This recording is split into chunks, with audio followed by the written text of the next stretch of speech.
This may be one of the last of the 80 temples. It's on a back street, not far from the fenced-in complex. Here's the way you get the dumpster emptied out. Once in a while it happens. Notice there's some patties over there for fuel. Last night I walked down the Jain Temple road a little ways to where I am about right now. You can see it to the right of and above Shibasgar tank. And this is where I have come from and turned around about right here. Now we'll continue on down to the eastern group of temples. Temples that I've circled there, plus some more that are below it. So off we go. It all is bitter and rough down on the street. I just walked down there from the west, and we are now in the middle of that Trident intersection, and we're going to follow this little road up to the right. The dirt's neatly swept this morning. Fire's burning, kids off to school already. Now these are not going to be signed in English, so I am guessing that it's really not even here. It's right about in where my thumb is, but we're going to continue down this road here to find more of the temple. This is the first temple we're going to visit, which is called Vamana Temple, and it's next to the Narora tank.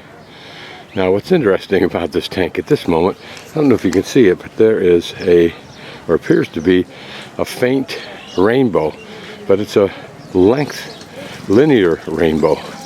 Not sure I've seen that before. I looked behind me to see if there was something that the sun could be refracting through, but I didn't see anything. This tank is built right next to the water. And the tank is just like it was in southwestern United States, where it is a place that water ends up being. Now oftentimes they can be manufactured like this. That dike where that road is might have been formed by humans in the past. This might have even been a depression in the past. But anyway, now it's a big old tank. And notice here's another of the vertical or linear rainbows. Guardians of the temple, protectors. Yep, and they're pretty damn vicious, so I'm going to be very careful. If we look at the temple, you can see the archaeologists' numbering of each of the stones, so that if anything happens, they can resurrect it. But you also notice that this looks like this bottom stone here is something that was placed in there after the fact, but maybe not. Say they've let me go without a whimper. Looks like something relatively new. Trash pickup day. You can get rainproofing from shingles, the old kind, or pieces of plastic, the new kind. And how much wood that and heat and cooking that tree provided over its lifetime and still will. Really out in the countryside already in this very small hamlet where we have a few more temples.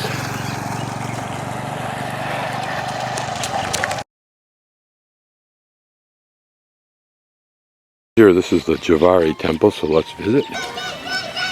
Dogs have the blessing of children. He's going after that pig. It's probably the dog's entertainment more than anything else, unless the pig gets a hold of him. The dog sees itself as protecting the kids, but the kids are throwing rocks at the pig occasionally. He's getting aggressive, slightly.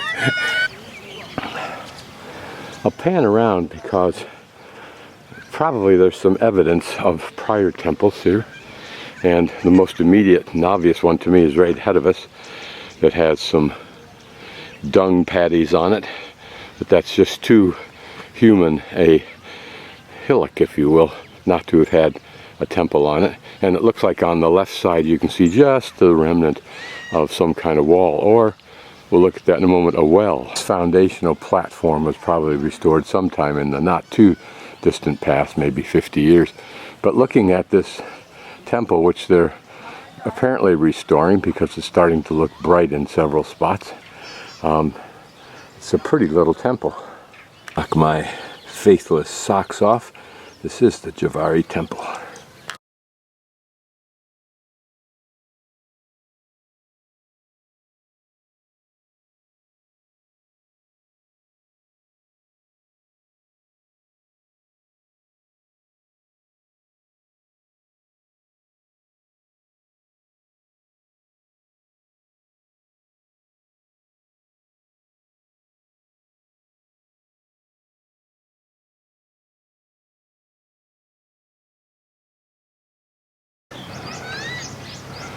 It is a pretty little temple.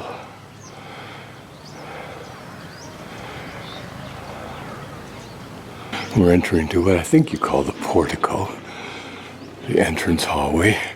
Again, the elaborate dome, which looks like it's created from layers of thin worked stone.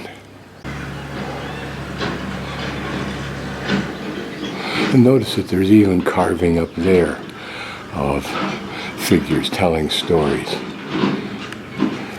Why these heads have all been knocked off, I don't know. In China, in places like this, the heads were knocked off because Mao demanded that he be considered the only god to be worshipped. And all others, for whatever the reason, were considered pretenders to the throne. Again, this sinuous carving of women types. It's called the contrapposta pose, where the weight is supported on the left foot and the right knee is bent, but here, of course, much greater accent on the sinuous benefit of thrusting that left hip outward. That people have knocked off those faces for souvenirs, I'm sure. But notice the misalignment now of those stones, so something's happening with this building over time. Wander about the outside and look for whatever unique detail we can. Otherwise, we're quite likely to see, as the sign indicates, pretty much the same style, the same iconography. It's the cow-headed Shiva. Notice the layering that the architect or designer of this temple gets, even though it's much, much shorter than the bigger ones we saw yesterday. It looks like it might be softer sandstone. Of course, in the interest of those who are watching this video, if any, I'm looking for all the prurient stuff I can find, since I know your culture will be different than mine and may be similar to this culture and have a greater appreciation for it. Again, notice how similar this detail is with what we saw on several of the other temples. And here are the column capitals of, looks like men characters holding up wall above or ceiling above. The village herdsman works his buffalo across this pasture en route to something. For their sake, hopefully better feed. I just spoke with the man who's the restorer, but before he begins his day's work, he goes and cuts some flowers to make an offering to Vishnu, the statue we saw on the inner sanctum. At that little hillock just outside of that temple we just visited, and here's the first indication that this was a temple, and these few remaining worked stones give us more evidence that it was something of that sort. But what's novel here is that it's also, once upon a time, a well. So was this worked stone simply to embellish this important water source?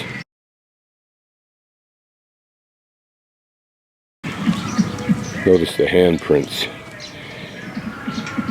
This temple is well defended with a good solid fence on a good new wall. What's interesting again is that lion-like figure up on top. Not an elephant, but a lion figure. And we've seen statues of that at the other temples. Seems to be beautifully restored.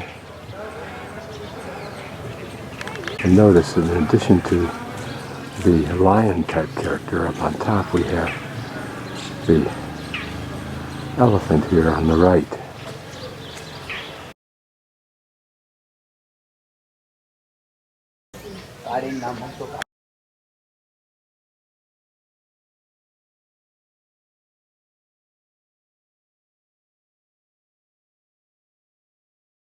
Here, a makeshift restoration of the front.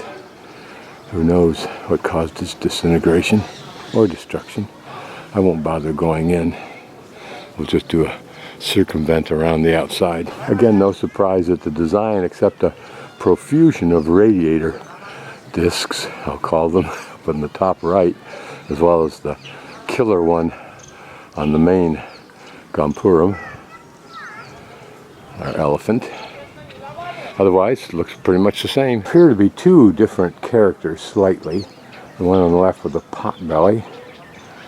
Whether all four are different, if there are four, I don't know. Look at how the male characters have a slight sinuousness, a beautiful sinuousness to their body, but not the dramatic ones of any female characters. Although even these female characters look as restrained as the men, slightly more curvature at the waist. Natural, casual pose, like of this woman to the left. It was just before the 14th century in Europe that realism in form and single point perspective came back in vogue, thanks to Brunelleschi and the sculptor Dania. How did these people and when did these people develop this facility for valid and accentuated beautiful human lines and poses? Look at the pot belly on this character. Vishnu and attendants or iterations. Only an academic or religious Hindi could begin to tell us what these things are.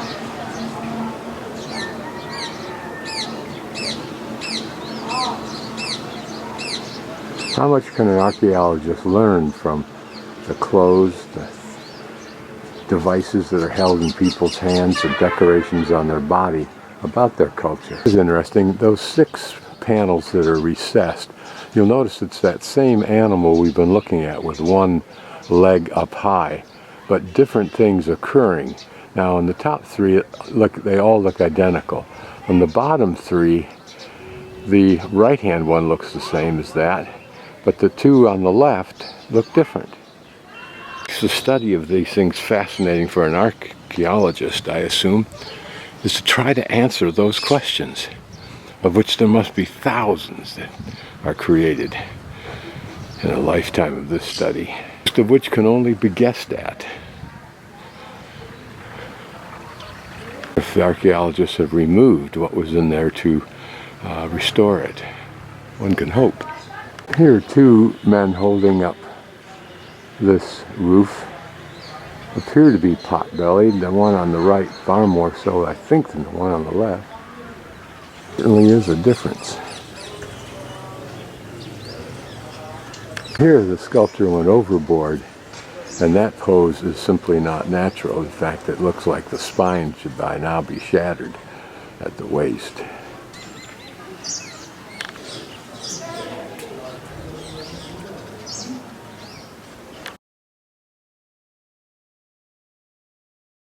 Thought it'd be more fun to walk through the innards of this small village en route to the next set of temples than just to go back on the same main road I was on. Here the town water source, perhaps, not used anymore, but maybe it is. Notice these pillars provided a means to haul the water up, although we can't see what the apparatus was at this point in time. These are old houses here with the brick and then covered over with plaster. Interesting, a small shrine, a linga, actually 2, and with water, so they're used frequently. There's a well over there. And another one here, full detail that embellishes this house.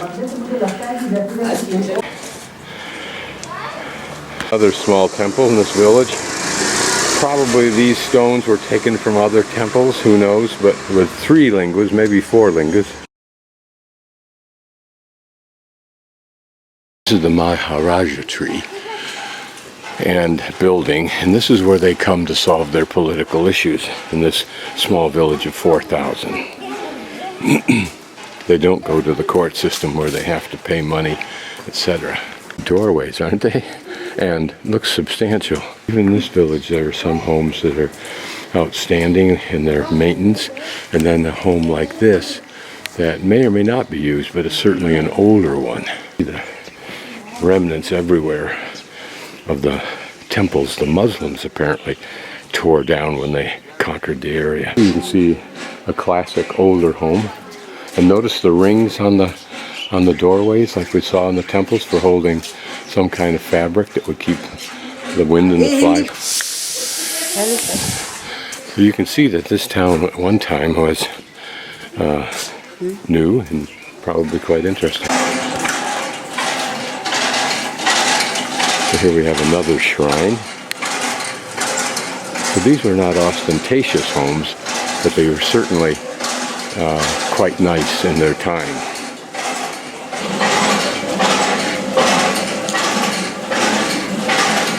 Interesting here, those wooden devices for holding a rod that held curtains. But the fact that they're wooden still here is amazing. Women do the work.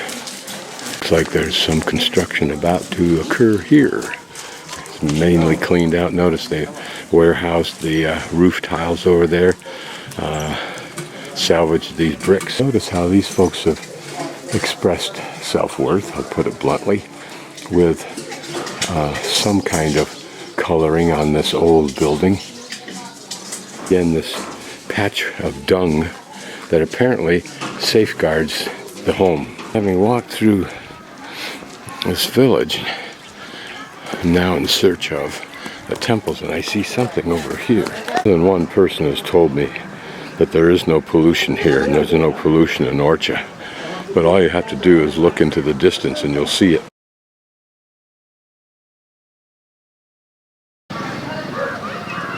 This is the temple we're at right now, the Ghantai Temple, on the left side of that tank that you see there.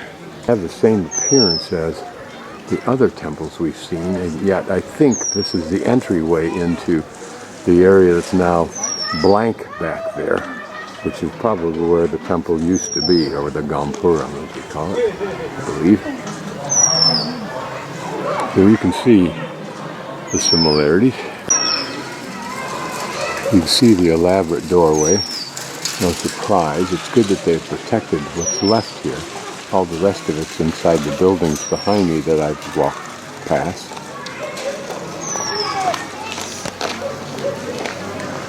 And some quite elaborate carving here too. Don't think we've seen this at the beginning, but maybe we have. Let's focus down in this lower part here, an elephant on us rising up a bit.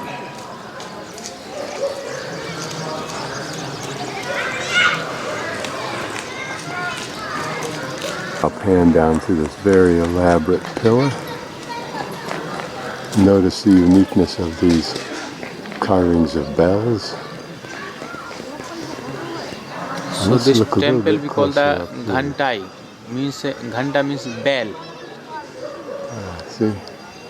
So in that period, Village life as I work my way to the next temple.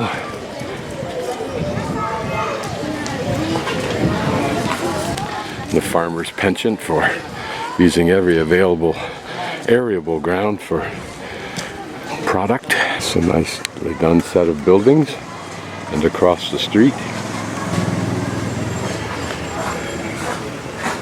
these little ramps are for motorcycles.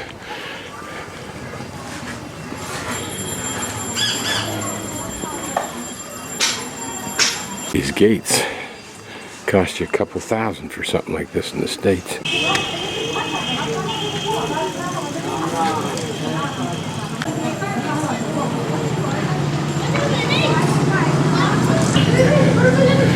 wonder what the significance of these graphics are inside these protecting areas, for lack of a better term. Notice how the dirt is all neatly swept. It may sound like a funny statement, but it's not when there's no alternative to cement. I'm now at the intersection that my thumb is at, and these are a couple of old tractors. I don't know if they're still in use. I think they probably are. Here's a sign for tourists of do's and don'ts. Beware of touts at the railway station, bus station, airport, at the monument, and almost anywhere else where anything's to be sold. Change money only at authorized exchange outlets. Book rail and air tickets from rail airlines reservation counters or through authorized travel agents.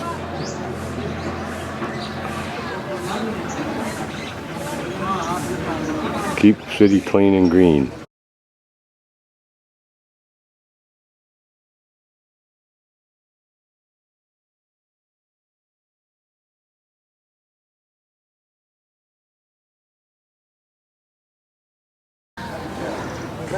Here's the entrance into this complex, which includes the museum. This is the Jain Temple complex, of which there appear to be, from that sign, 3 temples. This one we'll see is the Shantinath Temple, and then the Lord Parsvanath Temple, and the Lord Adinath Temple.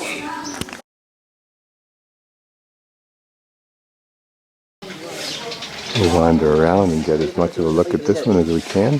Which has a rope and a bucket. Arrived at a rather propitious time. The restoration is almost complete in the sense that it's all been painted,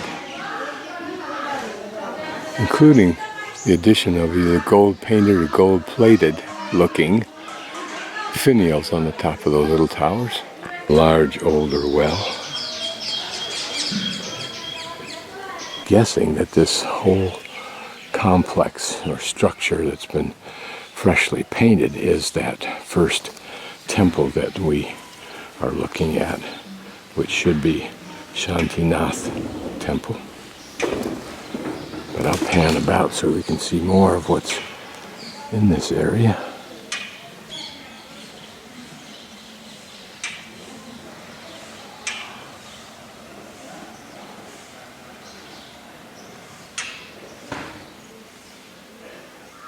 Here's that stylized lion type character. This temple is relatively new. It's only about, according to my instructions, about 100 years old.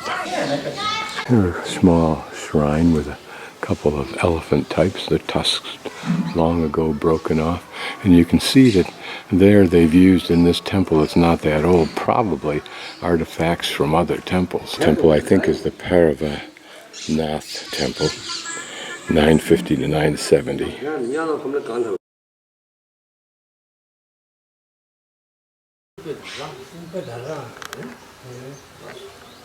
Notices that this design does not have those balconies that we're used to seeing. Glass windows are somewhat of a substitute, apparently. 10th century. My notes say exceptionally precise sculpture, particularly on the south side. Woman removing thorn from foot. Woman applying makeup. So we'll go see. I think our other temple is off to the left there. We'll just try and take a close look at some of this detail. Notice a little bit of graphic on the floor of those. What I'm doing now is just looking for something I haven't seen. The lady applying makeup right here.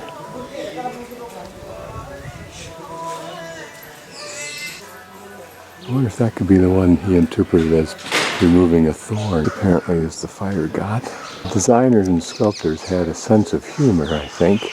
Here is an owl, and the gentleman showed me that if I pan up through here, I can find a couple more owls. Ah, there they are. looking very lifelike.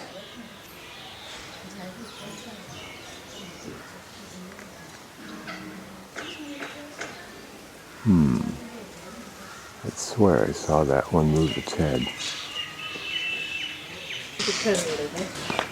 It's interesting because you see this centerpiece hanging down. It was obviously sculpted, but in many of these domes I've seen a hole and wondered, why the hole? And now I know something was suspended from those.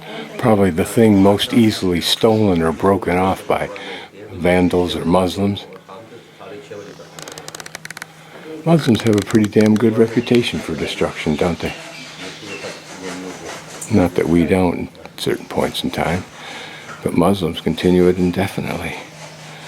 They never evolve, apparently. Only their hate evolves. Gripped right here for whatever that reason. Wonder what it says.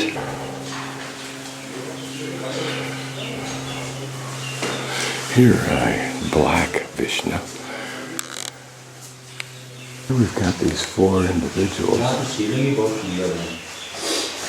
Here it looks like four individuals, but yeah, it looks like the same motif, so maybe it is.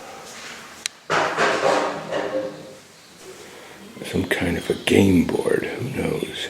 But notice the X's, like right there and there and there and there. Not the same kind of game, but maybe some. Wrong about the carving on the entrance to the inner sanctum. Probably all of the temples I was in had this kind of carving. This is some kind of a battle scene between an elephant and that lion type figure. Your image on this side.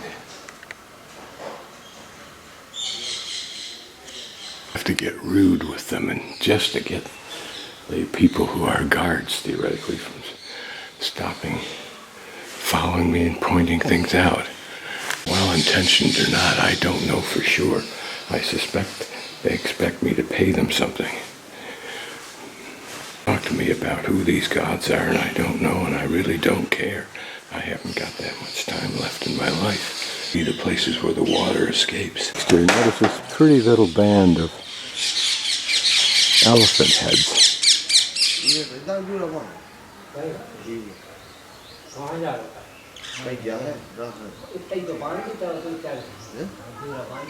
Apparently dismantling this scaffolding system.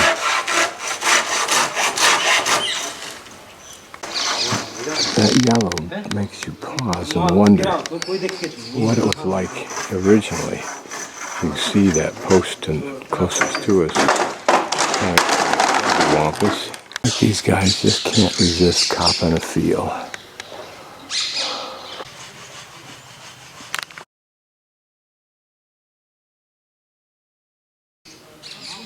Interpretive sign points out that most of this temple that we see is incongruous with its original design, i.e. it was destroyed. This front portion was a placement for an entryway.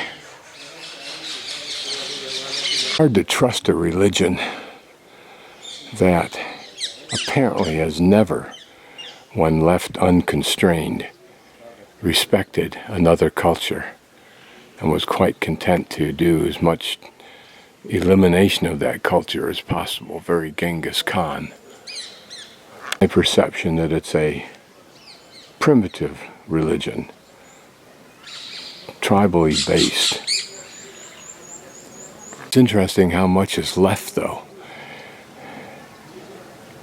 And you wonder why. Did they have so many things to destroy that without a concerted, huge mass of people doing it, but just a few doing it when they've had the whim, they just weren't able to make that big a dent?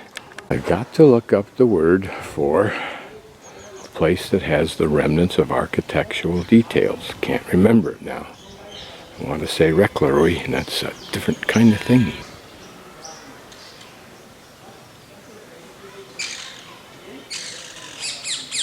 I wonder if algorithms have the capability of putting together some of the jigsaws that these parts represent. This is a stepwell. This back portion, a chapel, also a reconstruct, even though they did incorporate perhaps older portions of it. These little guys have taken a fascination with my shoes.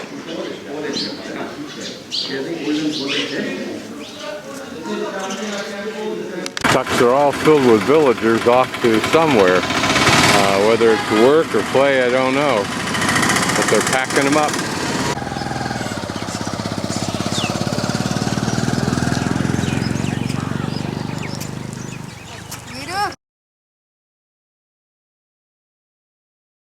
Our next temple on some beautiful grounds. Somebody's getting merit for this.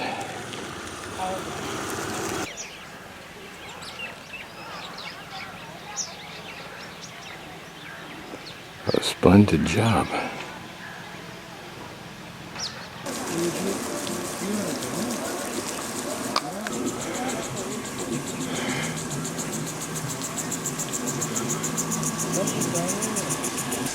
Isn't this a pretty view? Now you can see that that temple's been pretty badly damaged. It almost looks like a certain portion of the entry is destroyed. The temple or dome above it. And from the looks of all that raw cement up there, a great deal of that. But at least what remains is beautifully protected.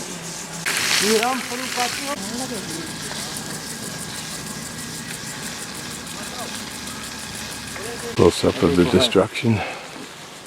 Much of this is an older restoration. To me, the tourist, ignorant of the religion, restoration is an interesting awareness. But for the Hindi, it's the reverence that this particular temple may command that gains their allegiance and appreciation. As you can see how much must have been removed off the top here. Fascinating to realize is the tremendous amount of skill and time and energy, human sweat that went into the carving of all these temples. Although over time. Apparently this row, which is not too easily seen now, of devil faces, and I'm not sure that's correct that these really are, but in most of the temples we've seen they were, is designed to protect the rest of the structure against evil that can come apparently from below. Like this character right here is defending itself against that elephant. They're not in proportion, but interesting. Interesting how we can intellectualize fucking by calling it Kama Sutra. Temple dedicated to Shiva and compare than others. Heavy jewelry, heavy compared than other temples. No need to thank me, I'm just doing my job. This is about So it's 1150, one of the last of the temples. Beautiful gardening job. I wonder what prompts them to do it here and not elsewhere. Just as a start. It's vibrant and acrobatic sculptures. They represent a combat unit of horse and elephant and warrior. Same but different. Certainly looks like a battle between men and elephant. Notes tell me, interestingly, that it's a replication of wood construction, and repetitious sculpture suggests the architectural zenith is well past at this point, which is at the end of the building of the temples, as we know, with little erotic zeal. Well, that depends on who's doing the looking. I would suggest we did find some, more than you'll find at Rockefeller Center, except what's skating on the ice. How some of these very old mini shrines are still used. Religion is so important to these people. This is for this little knoll. You find it there, all the way around. Oh, apparently it might have had more detail carved into it. Like this one, it may have had the top knocked off. So you can see we've come from the temples in the upper right, and we've just finished visiting the one in the middle that's circled above the Kodar River. And now we'll continue down that same road and pick up the last temple of our travel this morning. The temple we just visited, and here's this pretty river with a large linga with offerings having been made to it. Here they've dammed it up with this bridge, which makes for a good reservoir of water, I would assume, for farming and so forth, if that's how they use it. I assume that this bridge is designed that when the waters really come flying down through here, they go under and over the bridge going inner tubing. Ready to do their laundry and other ablutions, washing their teeth in that water. Here are villagers' small herd of buffalo. They use these not for meat, of course, but for milk, and apparently a great deal of buffalo and goat milk is consumed by the people at large. Not only in lassi and in the tea that they use, but I guess just straight milk. I imagine they use it in cooking a lot too. The main reasons I plan out my daily travels before I come and their sequence and walk most of it so that I can get to experience the real countryside or the country that I'm in, or even the city that I'm in, by walking its back roads like this one, which goes down to our final temple. Absolutely love walking out in the countryside.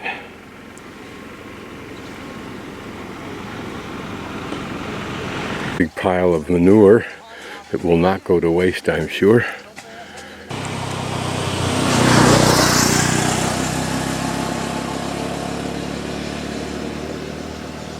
These farmers do have the benefit of some sophisticated technology and infrastructure. This guy pulled up with his tuk-tuk, kept badgering me, "You want tuk-tuk, you want tuk-tuk," like I didn't know he was there. I let it go, and finally I got pissed, turned around and kicked his tuk-tuk. Told him, and angry as I could get, with a smile on my face, and he finally got the point and drove off. God, the persistence. You wonder if it's desperation or raw stupidity, or both. I don't know.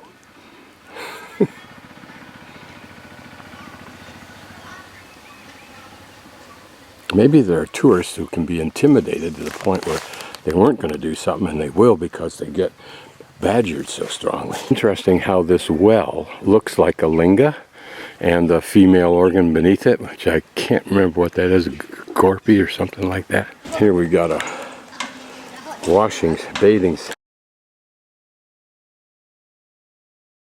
bathing session in operation.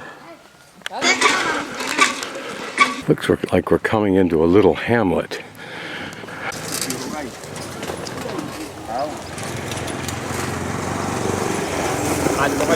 Notice the contrast between this old building in the foreground and the nicely painted building in the background, and the lovely vistas of fields. And yet here, a very poor family's farm home.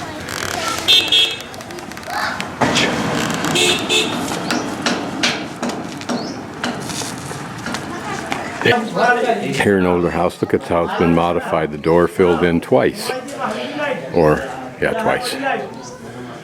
Tile work. It's kind of pretty.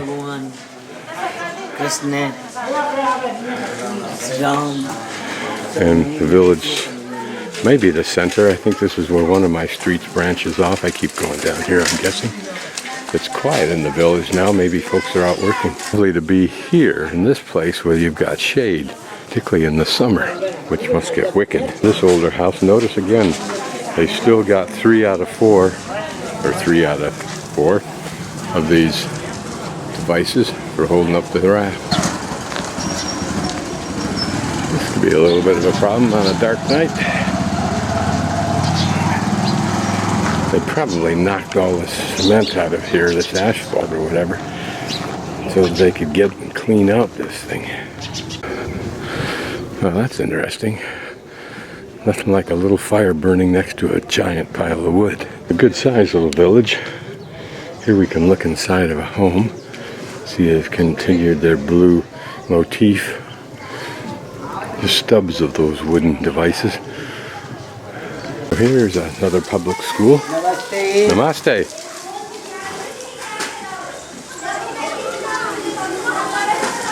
Anything gives hope. And anything that gives hope. How little they have to work with. And what an incredible task. And yet, the dedication that parents and kids have to getting some school. Our system seems to be one of the all-time great travesties. Part of this farmer's crop is not only these, but I think maybe melons. No, I'm not sure about that.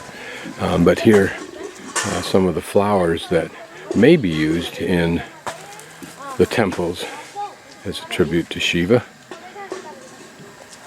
Who knows how far these flowers will travel in India before they get sold. Well, which is the city pump that is part of now the infrastructure of India, although not with clean water, provides all kinds of functions. And what's curious is how often you see them. I wonder if they're just put wherever there were older wells that were feasible, because these are only a couple 100 feet apart. Be a large well and water still being sucked out of that. You can hear the pump, see the pipe. Piece of equipment held together by that chunk of wood. In the distance, our temple, a la Udaipur's house drawings, but totally different motif. This one seems to be purely for their aesthetic pleasure, but who knows? This is the temple we're going to visit right up there, but excavated temple 1 kilometer up there, so I may just go see what that looks like. Another, what they in Thailand I believe would call a bore, but another tank as they'd call it here.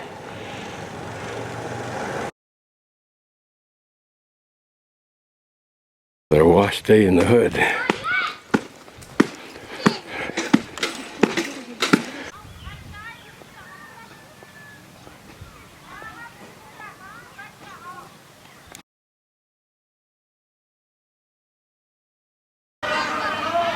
Okay, we won't be spending much time here. This interpretive site says, and I quote, "This is the only temple at Khajuraho which lacks erotic sculptures."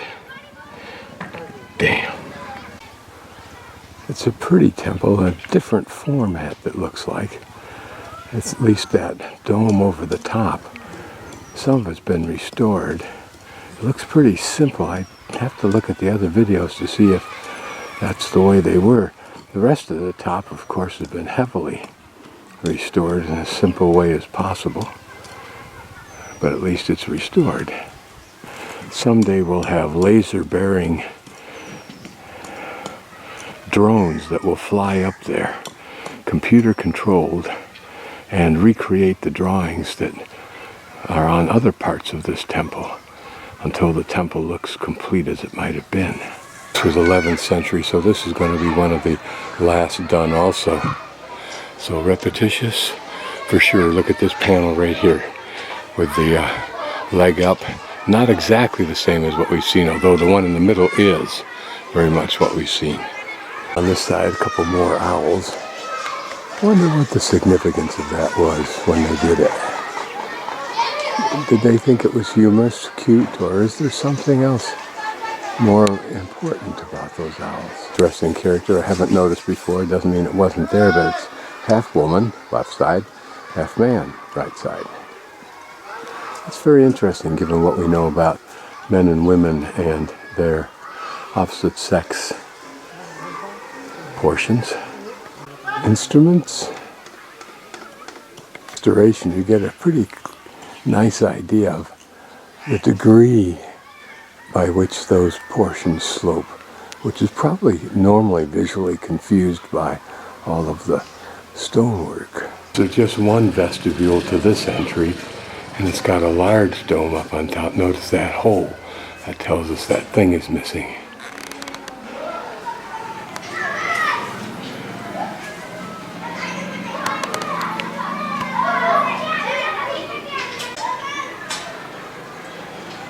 Something about this has 3 bodies, but notice that there are 4 arms.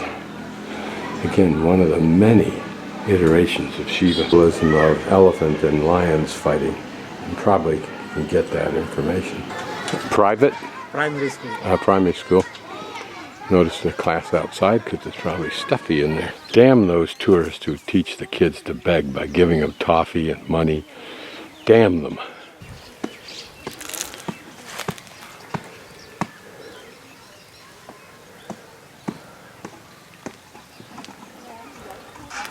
This is the other part of India, geographically the biggest. There appears to be the excavated temple. This is a little family farm compound. It's situated near this abandoned and excavated temple. Look at this old wagon that's still used, as these 2 cows so well know. Ironical that they're hooked up to a piece of old carved stone from the temple. Archaeologists have laid out all the parts of the puzzle. Hopefully they can figure out how it goes together.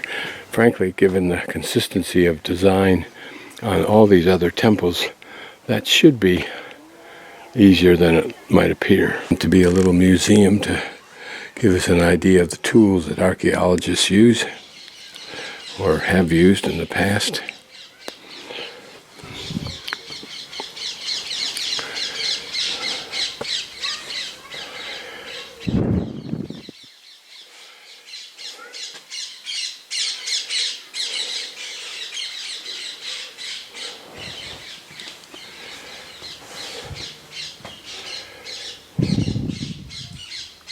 Probably showing various elevations and sides of the structure that they have been able to document so far. This may be the blueprint for that lower portion of the temple. Interesting is the elephant carrying the man. Does the elephant have his head perched on something? I've seen something that looks like that. Wasn't able to figure it out then. These fighting elephants? Not that I can really see it. What's the barrier between them? Most confusing unless I can spend some time deciphering it.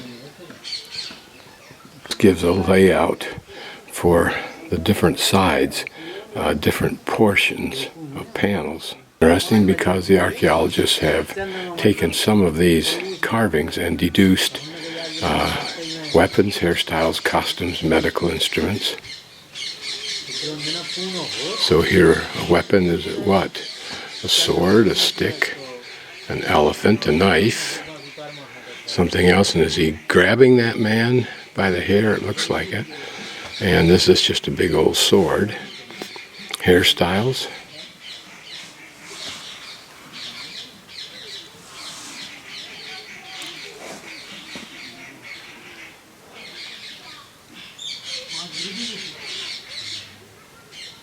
Costumes.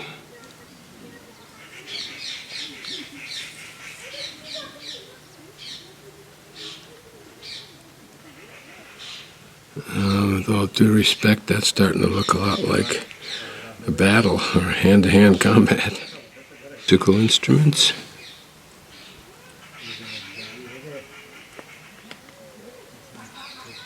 Begs the question, what are they instruments?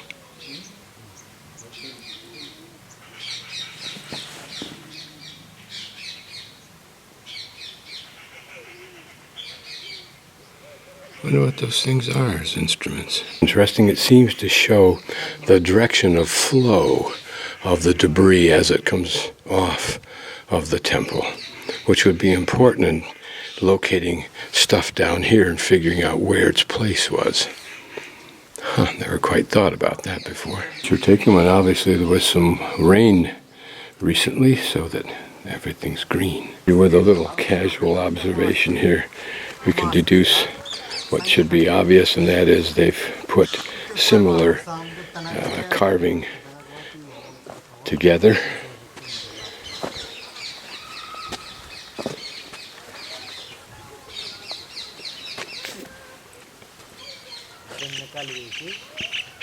Interesting are the green painted rocks. They represent various outlines still in situ. I don't think so. This looks to be just the platform. There's that question. It's just a stabilizing plastic material. There's a linga on top, which obviously is something that was placed there after time. But again, this has probably been so heavily harvested for homes, decoration, etc. Who knows where this rock has gone. Layer of monsters. Their musical instruments. Interesting how they sanctioned and glorified wheat belly in the men, but dynamite bodies in the women. Pretty much like America today. Man on the right depicting someone carrying his gear into battle, or at least en route to the battle. Does this symbolize a battle between elephants, or just a different position than we often find? That's a sword, but notice the curve in his back, how severe it is. Did the artist need to do that in order to fit those characters into that tight space? We have interlocking elephants, each with a rider, but what's that plinth that rises vertically between them? The weapons, a man with a knife against another man, a man with a sword, and a shield, backed up by his tank. Curves in that figure. Sadly, not much left. And people just stealing a block of that for decoration in their home or their garden. Does give us an idea of how the inner parts of these temples were built, just raw, rough, square rock. So I'm on an incline, and they're a cut in the incline, or at least the archaeologists have made a cut to show a wall on the left side and part of a structure on the right side, perhaps. This may well have been the entry area that we would go through, and then at the far end, above that, would be the Goram Puram. Not much left. A real task to reproduce and to reconstruct this. Real challenge to reconstruct this. Visible stones they used at the base, and notice that they did lock them in together with probably lead. Not sure if they had iron then, probably did. Saw almost exactly that before. Quite sure if this is a battle scene or not. Be a couple of people sucking on a hookah pipe, just a guess. This drama wraps around that corner so that the two elephants end up facing each other. Is the man with the bowl confronting the elephant or feeding it? Pieces laid out, presumably in the orientation of that flow of debris off the monument chart that we saw. And you wonder if this tank has always been here. Did the temple get placed here because of the tank, or was the tank built because the temple was here? This is the river I probably crossed up further up, and there used to be some kind of a bridge, or it looks like it would have been a bridge.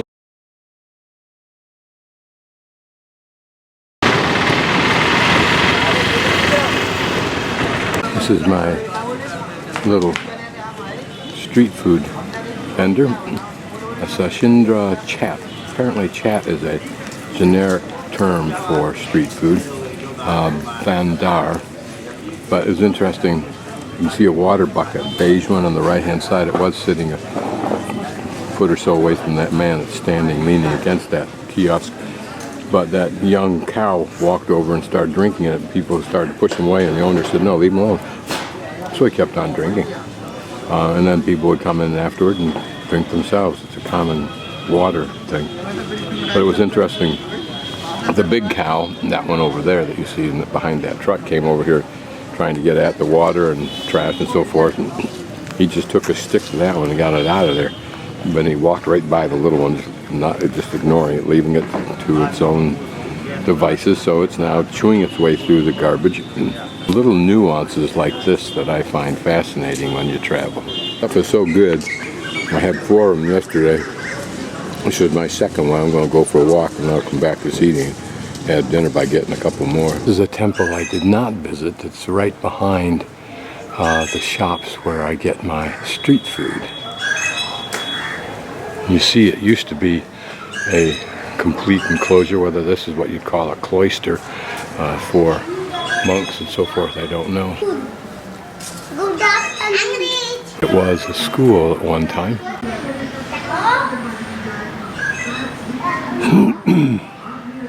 You can see there was color up there at one time also.